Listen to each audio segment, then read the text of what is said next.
Hello, and welcome back to Behind the Post. My next guest is a growth marketer at Drip. A former head of content at Sleeknote and Drip, he helped grow both marketing blogs to over 180,000 organic visitors a month. He's the co-author of Subscribe, the world's first and only book about website pop-ups, and his work has been featured in CNBC, The Times, and Fast Company, as well as leading marketing blogs including Ahrefs, Search Engine Journal, and SEMrush. Without further ado, please welcome to the show, Thomas Davies. Sam, are you ready to go behind the post with me? I'm ready. Let's do it. Amazing. I'm so excited to have you here today. I've heard only good things about you and your work, so I'm very excited to pick your brain. But before we get into that, I would love if you could just share a little brief background of your professional journey and how you found yourself at Drip. Yeah, so my story is unusual. I was working in a call center after I graduated from university, and I was feeling really depressed, to be honest. This was not how I planned on spending my life. And I wanted to do more. I didn't know what I could do, but I knew there was something that I wanted to do. And around that time, two things happened. The first was Tim Ferriss released The 4 Hour Workweek, which I read, and I was massively inspired by. And the second thing was I reconnected with an old friend of mine.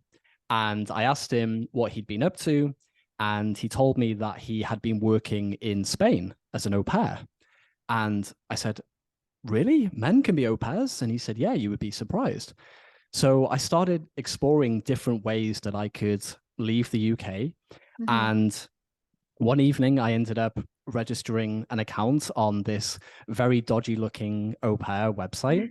And within a week or two, I arranged a video call with a family based in Sweden. And they invited me over, and I said, really, is it that easy? And they said, yeah, just come over. If you like it, great. If you don't, we can pay for your flight back. So I decided to go all in on this decision. I quit my job. I sold everything I owned. And on September 20th, 2012, I moved to Sweden, which is where I am now 10 plus years later. So in terms of how I got into marketing, I realized very quickly that I had all this free time. When you're working as an au pair, you're only really working in the mornings and the late afternoons and early evenings. And I was so inspired by Tim Ferriss and lifestyle design and entrepreneurship. I decided to spend all of my free time exploring those topics. And I had a blog at the time. I'd always had different blogs, but I never really knew how to grow traffic or anything like that. So I spent all my time studying internet marketing, SEO, copywriting. And eventually, after I ended up leaving my host family some years later, I was working as a freelance copywriter.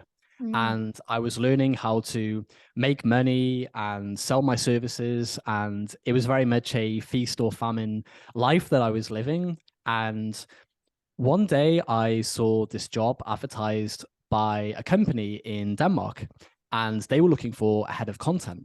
And I figured, I can do this. I have grown my own blog to 100,000 plus visitors a month. And I took a look at their site and I just knew I could do this. I knew this job was made for me. Yeah. So I interviewed at the company, and the CMO said to me, Sam, we're not really looking for a freelancer. We're really looking for an employee. Would you be open to that? And I said, yeah, I think I would.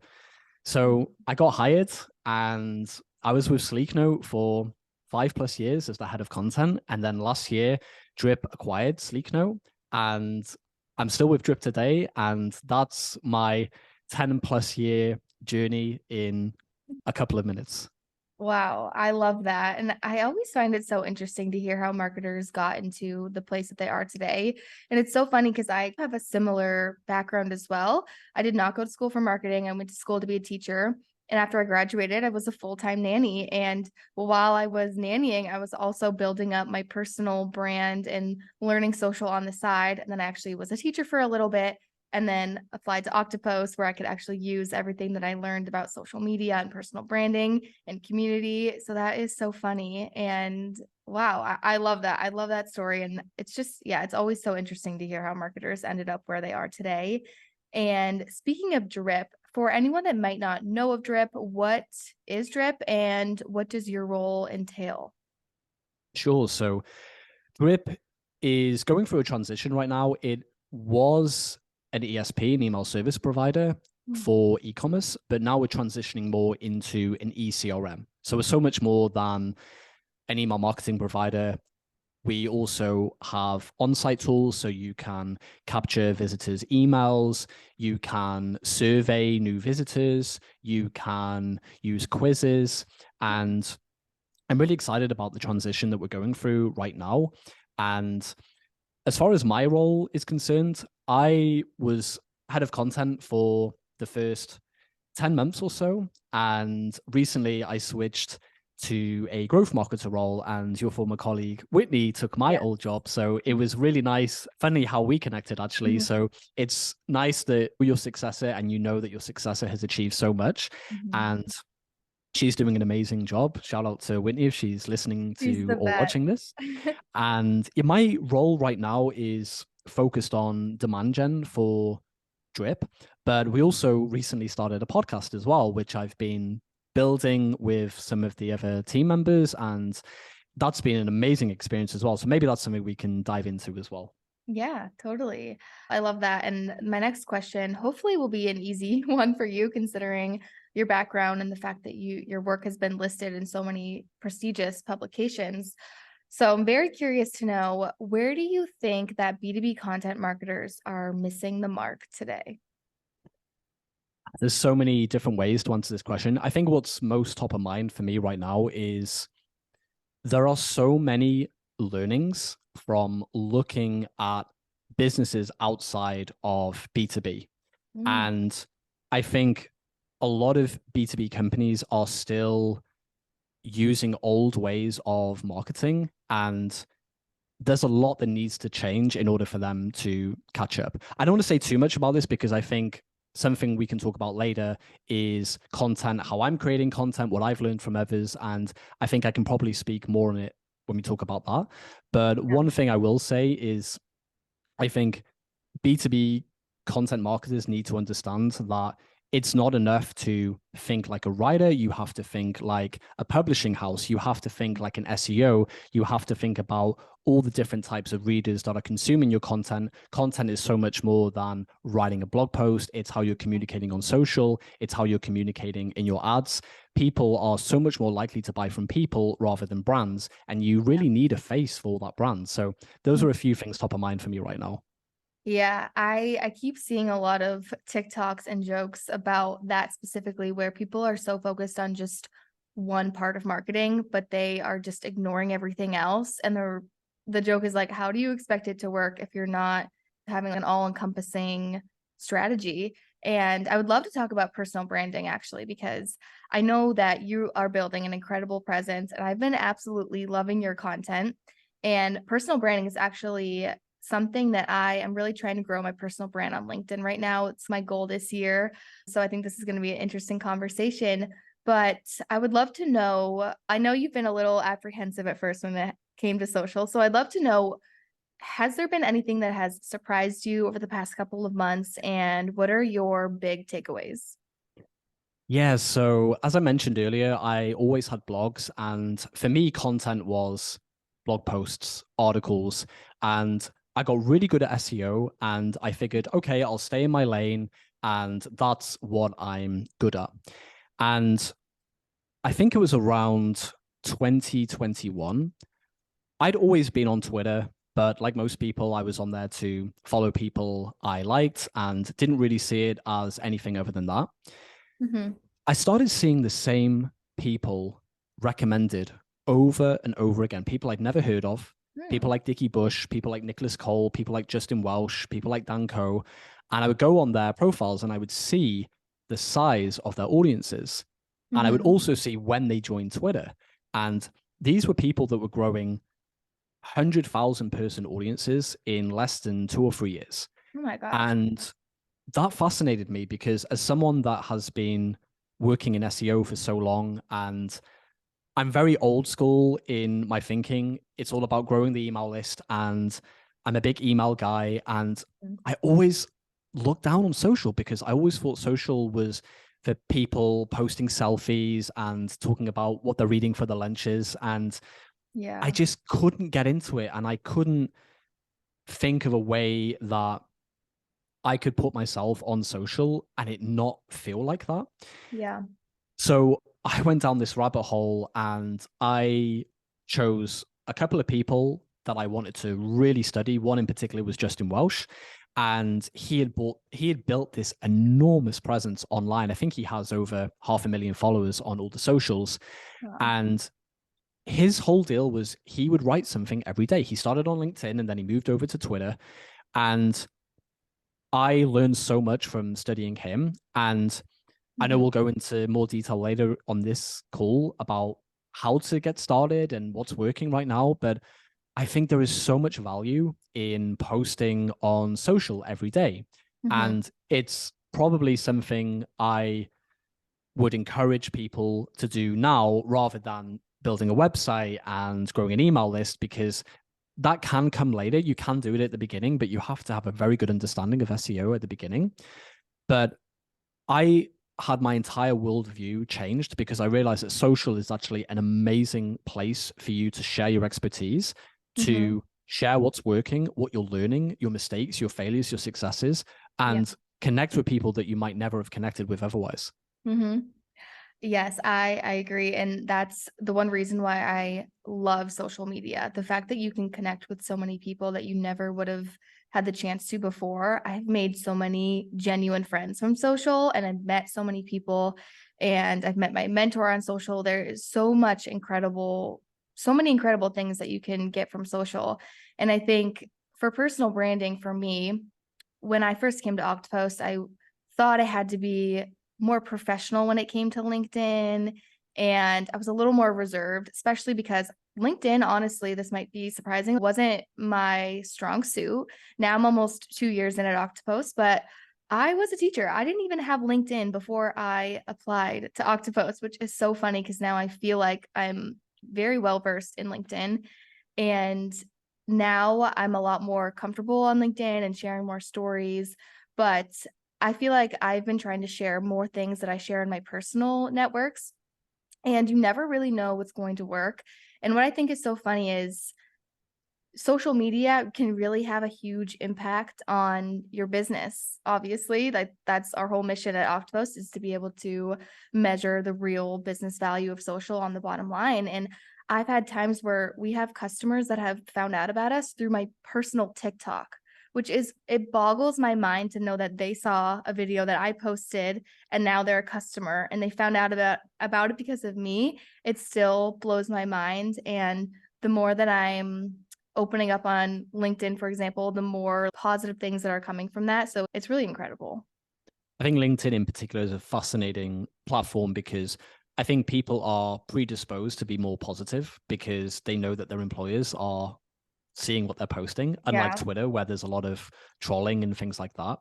And you mentioned something really interesting, which was how you had a customer that found you through TikTok. And I think that's one of the big criticisms of why attribution is broken now, because you might see an ad today for this company and the next day read a blog post and like the author and Google the author and find their TikTok or something like Yeah. that.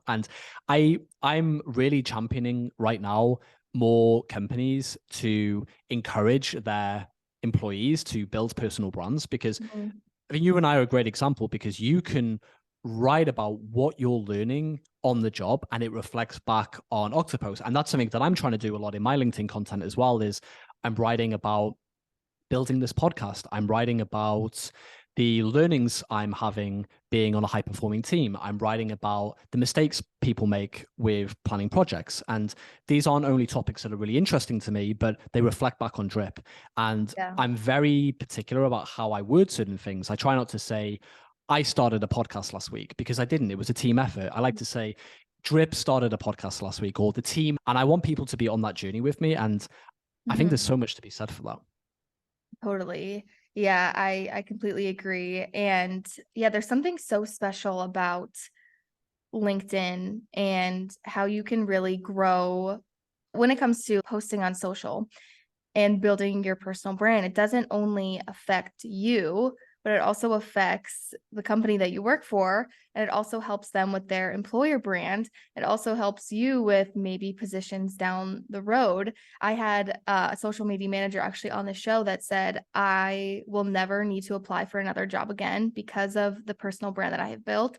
She gets job offers all day long. And she says, I've built something that has got me to the point where I don't even need to apply to jobs. People are just reaching out to me. And I think that is something very special. And I want to talk about dark social because I know it is an interesting topic right now, and there's a lot of discussions going around. So I would love to know your take. Yeah, I can comment on it a little bit. To be honest, I'm still learning a lot about it myself. And that is also why I became fascinated by social, because like we mentioned earlier, it's so difficult to say even yourself when or where you discovered a brand, because Yeah. you might misattribute it as well. You might have seen an ad and clicked on an ad, but then you got interrupted, but then you saw a LinkedIn post from the CEO because you happen to follow them through a first or second party connection. And I think that is the big discussion point right now. I know I'm blanking on the name of the influencer now. I want to say Chris Walker. I'm so sorry, Chris, if I'm getting your name wrong, but I think there that's, is, it is Chris Walker, right? yeah. From, what is the name of the, Rep, go ahead. is it RepView or is it?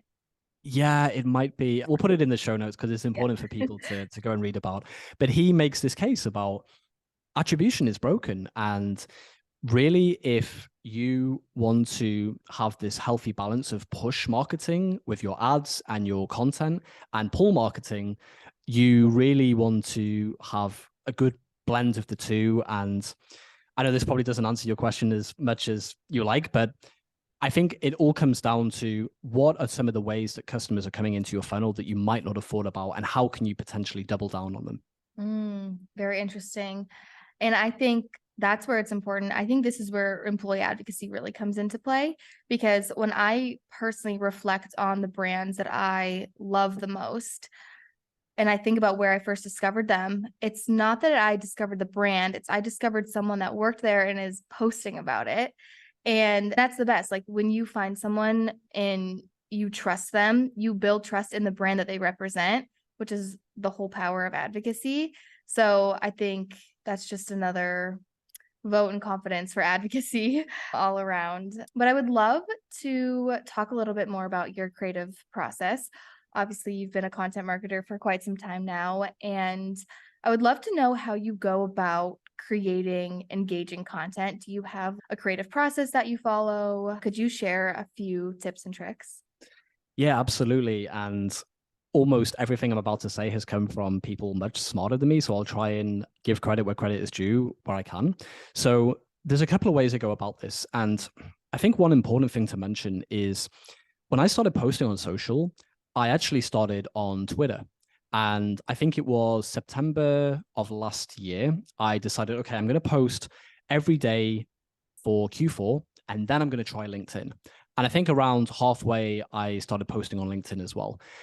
And what I noticed was the audiences are completely different. That might sound like an obvious point, but I made the mistake of assuming just because this post works well on this platform, it will work well on this platform. And that wasn't the case at all. So I think my first piece of advice is find one platform and really double down on that for an entire quarter. In terms of my process, I have a couple of different ways that I do this. So I should mention as well that I actually have a personal newsletter that I write each week as well. And what I'm doing is I'm using what's called the hub and spoke model. I learned this from Justin Welsh. And the way to think about this is you have a piece of hub content. It can be a newsletter, it can be a blog post, it can be a podcast like this. And what you then do is you break it off into smaller spokes where you push the hub's topic through different lenses, like how to, story, X versus Y, contrarian, and you can end up with 7 to 9 pieces of content. So let's do an example of this. Let's say that this podcast episode is your hub content, and let's say that you've transcribed it. What you can do now is you can write a LinkedIn post where you tell a story, and maybe you retell my story that I told in the beginning, and the call to action is to listen to the episode. So that's like a promo piece. Mm-hmm. You might write a piece of content where you tell a contrarian take. You might say, most people think that you have to spend lots of hours creating content, when in reality, the top creators today are doing this. So you introduce an alternate point of view. Maybe you share a how-to. So maybe you take this section of the transcript that we're talking about now, and you turn that into a LinkedIn post. Yeah. Maybe you share your personal experience with trying to create daily content and how you overcame the challenges along the way. So already just with us freestyling here, you can just take one piece of hub content and you can break it down into these smaller spokes. So that's one thing that I really encourage people to do if they have a newsletter and they want to find ways to repurpose that newsletter or podcast episode on LinkedIn or even in an email. I can give you a great example. I wrote a LinkedIn post on Tuesday, and then I took that same post and I put it in the email and I sent it out to our email list promoting the podcast. So it's all part of a bigger process, but you can just take this hub content, break it down, and repurpose it for different channels. So that's one way. What I'm doing on LinkedIn right now, I'm writing one post every day, and oftentimes I'm sharing my experiences of working at a tech company as someone in demand gen. I'm writing about productivity, I'm writing about project planning and everything like that. One of the biggest learnings I've had over the last 2 quarters, it's not just what you write about, it is the way that you write about it. It is the way that you frame the content. You might have seen a lot of posts with bullet points where it starts very short and then it gets longer as the bullet points goes down. That's one format that you can experiment with. Yeah. What I love to do is I love to go on Twitter and I love to look for tweets from followers that I like that have really interesting pieces of content. Maybe it has very high engagement, so more than 100 likes. And then I save it into Notion and I try and reverse engineer why I thought it worked well. And what you can do is you can put that on a different channel. So for instance, I saw a tweet a couple of months ago and the format was at age blank, at age blank, at age blank. And it went all the way down. And then there was like a closing statement. And I thought, oh, I really like that because you have that repetition at the beginning. And then each bullet gets a little bit longer. And then there's like a closing statement at the end. So I wrote my own version and I put it on LinkedIn and it did really well. So I think there's so much to be said about looking at content that performs very well, trying to reverse engineer why it works and trying to put your own unique spin on it. It won't always work, but you will end up with templates that you can use over and over again. And all the top creators say creating content is about saying the same thing 1,000 different ways. And I totally believe that. And it's also going to help you with overcoming writer's block as well. Anytime you need to write something, you can look at one of your templates. Yeah, I can go on, but those are a few ideas to get started with. I have a follow-up question. So as you're going through, do you have a specific format that you follow every time? So do you always have a hook, a body, and then a call to action? I know for me, something that I struggle with is creating a really engaging hook. Sometimes I'm like ready to jump into like the meat of my post, but I'd love to know, do you have the same format? Do you think you need to have a call to action in every single post? And do you have any tips for writing super engaging hooks?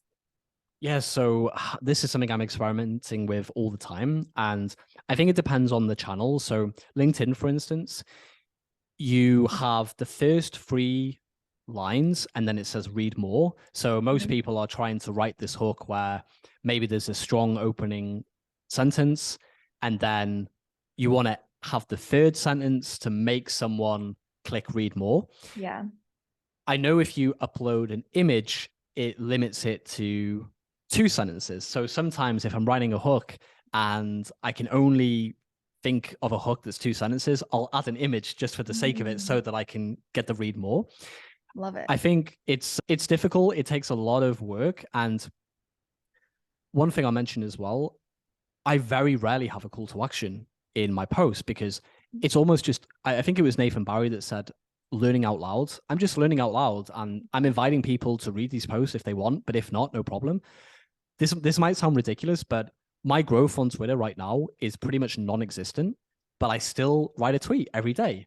And the reason I do that is because I found one of the unexpected upsides from creating content every day is it's so good for ideation and it's so good for coming up with new ideas. So I'm really doubling down on LinkedIn now because that's where I'm seeing my growth in terms of followers and impressions. But Yeah. I love posting on Twitter as well because you still have these constraints that you have to work within. And like I mentioned earlier, so many interesting frameworks are performing well on Twitter. So I encourage people to be on both, Yeah. but to double down on one in terms of posting. You're definitely inspiring me to get on Twitter because it is something that I honestly am not personally active on too much. I do scroll through. It's interesting to just see what other like people in social media are saying, but I'm not actively posting on Twitter as I am LinkedIn.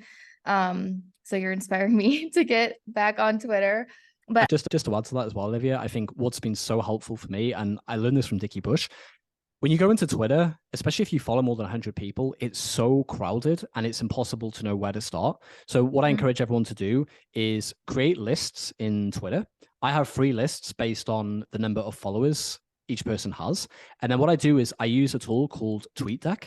And what you can do in TweetDeck is you can recreate these lists in one view, and then you can add filters. So when I go into my TweetDeck, I can see each of my lists, but I filtered out replies, and I only want to see tweets with more than 100 likes. So when I go into TweetDeck every morning, I literally spend maybe 5-10 minutes just scrolling through. And if I see a really interesting format that makes me feel something like, oh, that's interesting. Oh, that made me stop scrolling. I save it into Notion. I turn it into a template, and I try and think of a way that I could build on it or make it my own on LinkedIn. That's a brilliant tip. Yeah, because when it comes to Twitter, I feel like I don't even know where to start when it comes to content. I don't know what kind of content that I would share about because some people share like very short, like thought leadership stuff. Some people share tips and tricks. I feel a little lost when it comes to Twitter, whereas I'm definitely more confident on LinkedIn. And I have another follow-up question. Since you've been posting on LinkedIn every day, have you noticed that posts without links do better? 100%. And in fact, I can share another learning I had recently as well, which was really eye-opening. So firstly, regarding the links, this is actually the same, so I think I can answer both. So when we launched the podcast a week or 2 ago, I wrote this LinkedIn post and I invited everyone at the company to like the post to boost visibility. Now, what's interesting is you would assume, okay, more likes, more comments, more visibility. I think what LinkedIn does is it can see whether all the likes are coming from people at the company. Because what was fascinating was the reach for that post was less than the reach for the post I wrote the day before, which was something I wrote in 60 seconds saying, I have a big announcement tomorrow, watch this space. And that had a higher reach than the big promotion post. Now, regarding the links, this is where it gets interesting. You would assume listening to this, oh, well, maybe you made the mistake of putting the link in the body or something like that. I actually waited an hour based on research that I've read, and then I added it as a comment, and it made no difference at all. So I do believe, based on what I've read, if you're adding links to your LinkedIn posts, you are going to massively impact the reach of that post. What I would encourage you to do instead is spend that first hour replying to comments, and after an hour has elapsed, paste it as a comment, and you should have better visibility for that post. Yeah. This is where I get so frustrated when it comes to LinkedIn because I hear this all the time and people have examples. But then, for example, yesterday, I had a post that I posted off of our employee advocacy board. So I just switched up the messaging a little bit, and it was a few bullet points of a report from last year. Actually, Whitney wrote the report, and it was just a very simple post. It had a link, and I think my hook was like, here's some food for thought for my social media managers on this Thursday. It was very simple. And for me, it's like one of my top performing posts. And and it happened very quickly. And I was so surprised because it was like a very simple post. I wasn't being vulnerable or like opening up or sharing a story or experience. It was just like very short, actionable insights. So I think that's obviously where it took off because like very actionable insights, everyone loves those. But it had a link in the post, and I have other posts that don't have links that just haven't performed as well. And I know for us at Octopost, like on our corporate page, posts without links do so much better. But I thought that was so interesting yesterday. And this is obviously where you always need to do what's best for you. And if something is working for you, keep doing that. But I just thought that was so interesting. And I just had to get your take on it. Yeah, that is interesting. And that's where I actually disagree with a lot of the experts that talk about you need to spend time reverse engineering why your top posts work. And maybe I'm still new in the game because I've only been doing this for 3 months. But if I go into Shield, no affiliation, by the way, I just think they're an amazing analytics tool, and I look at my top posts, I can't reverse engineer what worked because is it the format? Is it the content? I have one post talking about AI and it was like one of the top posts I'd ever written, but everyone's talking about AI. So was it the right place at the right time? I have another post talking about getting a new job position, and that was, again, super popular, but it was a little bit self-indulgent because I was talking about my life and my job. And I've had other posts which I felt were highly actionable and informational, and they just completely sank. So I think the important takeaway is it's probably very discouraging for a lot of people to publishing every day. It is actually difficult, but it's a lot easier when you have a process in place. And that's actually something that I'm working really hard on right now, is improving my process, because I struggle with it sometimes too. But it is interesting, and I think you have to just keep going, because eventually you'll probably have enough data to be able to decide, okay, this is the perfect type of post that I need to write to get full reach. Yeah, definitely. And there are so many factors that go into it. And there are certain seasons where, your content might be you might have a little less reach, and engagements always in December, like engagements start to dip a little bit, but you never know. Like you could post something and it could be a summer evening where there's really nice weather and everyone is outside and they're not on LinkedIn, or there was like a football game going on that day and no one's on social media. So you never know like when it's going to work. There's so many factors at play, but that's kind of fun part, right? Absolutely. So we're nearing the end of the show here, and I have one final question for you. And that is, what is one thing you wish your colleagues in other departments knew about content marketing? Yeah, that's a great question. I think some departments have a misconception about what a blog, for instance, is really about. I think some departments think it should be to educate customers rather than pull people into the funnel. I think another learning as well is content is such a broad term, and it can apply to so many different types of content. And I think everyone can benefit from posting online, whether it's on a blog or on Twitter, and really taking a conscious effort of how they want to be perceived online. People will judge you regardless, but you can decide how you want to be perceived. And that's something that is really important. And I think a lot of people would benefit more from thinking about how they would approach their own content to get a better understanding of how companies are approaching content. That's great advice. And thank you so much for joining me here today. I feel like I've learned so much and I have so many takeaways. I'm going to listen back and take notes. So thank you so much for joining me behind the post. Oh, it's my absolute pleasure. And thank you for everyone listening. I do have one thing to end with. You might see, so if you're listening to this, you won't be able to see it, but we have a physical book. And if you email me, sd@drip.com, I will send you a physical book. It is our book, Subscribe. It is the only book on pop-ups and how to use on-site marketing. There are no strings attached. I will send you a real book, and we can put that in the show notes as well. So send me an email and I'll send you a book. Love it. Thanks, Sam. Thank you.